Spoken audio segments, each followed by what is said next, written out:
जय हिंद साथियों, कारगिल विजय दिवस की आप सभी को बहुत बहुत शुभकामनाएं। आज ही के दिन साल 1999 में कारगिल क्षेत्र से हमारे वीर सैनिकों ने, बहादुर सैनिकों ने पाकिस्तानी घुसपैठियों को खदेड़ा था और भारतीय तिरंगा लहराया था। 60 दिन तक चले इस युद्ध में हमारे 500 से अधिक सैनिक शहादत को प्राप्त हुए थे। आज उन तमाम शहीदों को, वीर योद्धाओं को याद करने का दिन है, नमन करने का दिन है, सैल्यूट करने का दिन है। हम अपने देश के शहीदों को, जिन्होंने देश की आन बान शान की रक्षा करते हुए अपने प्राण न्यौछावर कर दिए, उनको सबसे अच्छी श्रद्धांजलि क्या दे सकते हैं।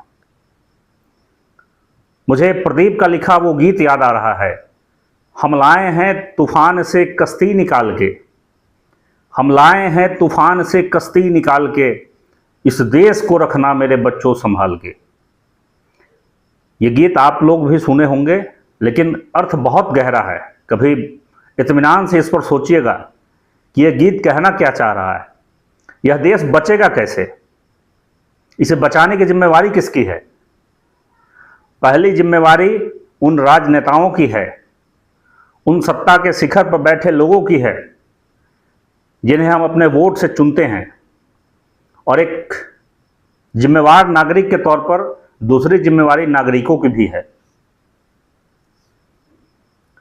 सरकारों को अकाउंटेबल बनाइए, उनसे सवाल पूछिए,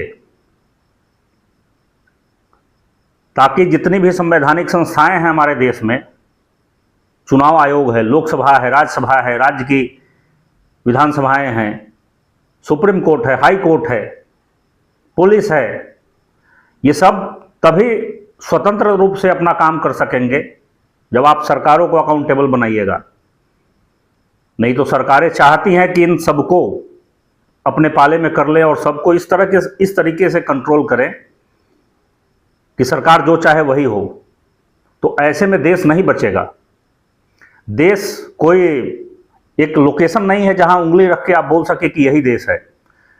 ना ही देश कोई सोने का बिस्किट है जिसको किसी लॉकर में रख दिया गया है और उसको बचाने की जिम्मेवारी सरकारों के ऊपर है।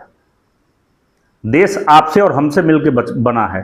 यदि आप एक नागरिक के तौर पर जो आपकी जिम्मेवारी है और मेरी जिम्मेवारी है, अगर उसका हम समयक निर्वहन करें, आप अपना विकास कर लें, हम अपने हिस्से का विकास कर लें, तो मेरे हिस्से के देश का विकास हो गया। तो सरकारों की जिम्मेवारी पहली है और नागरिकों की जिम्मेवारी दूसरी है, इस देश को बचाने की। जय हिंद। अपनी राय